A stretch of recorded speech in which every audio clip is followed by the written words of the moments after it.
What's up, everyone? I'm your host, Nick Hill, and I'm here in Hollywood, California at the 13th Annual Indian Film Festival of Los Angeles. We're at the red carpet, and we're about to interview some actors, directors, and producers. So let's go see who we get.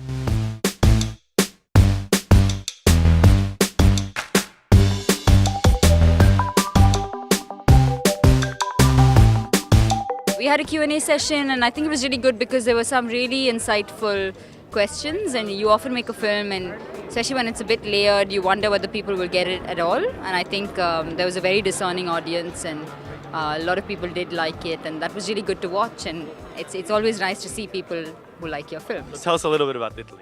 Italy is about three brothers who steal cars, and the youngest brother wants a normal life. It's about patriarchy in a developing country, in a developing city, New Delhi, and it's directed by Kanu Bell. Tell us a little bit about what you've been hearing from audience members. Just good things, and it's been such a blessing that it's been going everywhere in the world, Cannes and London and Zurich, and people have good things to say about it. It's just fantastic. At the risk of sounding like a veteran, I've done a few of these before, but it never ceases to be exciting. That's the whole joy of coming to a film festival, and especially when you're closing a festival, it's an honor. So it's a wonderful occasion to just kind of kick back and enjoy it. I play the role of the American hippie.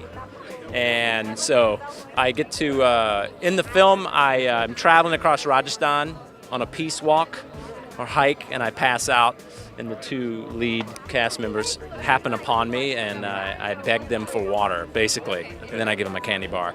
And then we sing a song. It was awesome. Tell us a little bit about your role on the Mindy Project. So I actually was really lucky to work on the show in the very early stages of the show. It was in the first season, and I played the role of Ed Helms' girlfriend. And it's supposed to be funny because Mindy has a big crush on Ed Helms, and I come in as his girlfriend, and she's all pissed off. So that was the role, and it was really fun. Yeah. What else are you working on currently? So I actually just came back from India. I was there for the last year and a half. I was meeting with some of the top industry people over there, and it was really awesome just to be in the city that inspired some of the films that I grew up watching and being inspired by, and working alongside people who I idolized. I danced with Madhuri Dixit and Priyanka Chopra at the Filmfare Awards. And I mean, besides my career, just being in India and exploring my roots and my heritage and sharpening my global perspective, it was just an incredible experience. I'm back now in LA, and I'm so happy to be back. The film is about a TV actor whose career is in the doldrums. He's about to try and become something more serious, and his ex-girlfriend leaks a sex tape of theirs on the internet, and it destroys his life, and he's just walking around with his shame. His family hate him, and then he meets a really lovely girl who doesn't know who he is, and he can't bring himself to tell her that he's got this sordid past.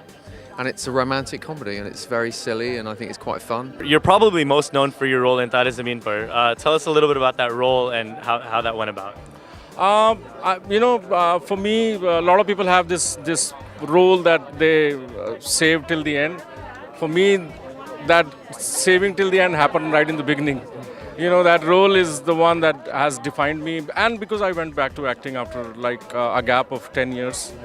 So, going back to India when you're not 17, 18 years old, and trying to act again, I went back after 12 years or so from Canada, and I was very fortunate that my first film was Tare Zameen Par. So, that film is everything for me. I can't think anything. If that film wasn't there, I probably won't be standing here, actually. This film's already premiered at IFFLA. Tell us a little bit about some feedback you heard. Well, it was nice. People have loved kids. I think nowadays these, small town stories are breaking into mainstream.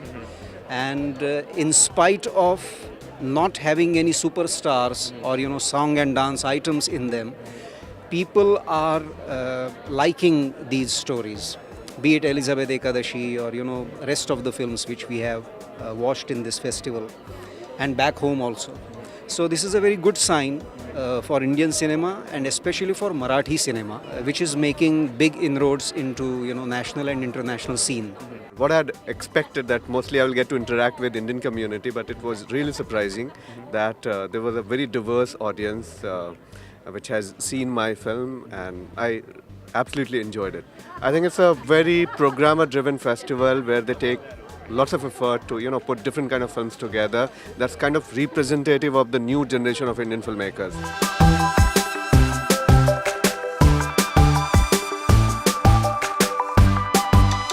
There you have it, guys. The 13th annual IFFLA comes to an end. You saw interviews of directors, producers, and actors alike. Hope you guys enjoyed it as much as I did.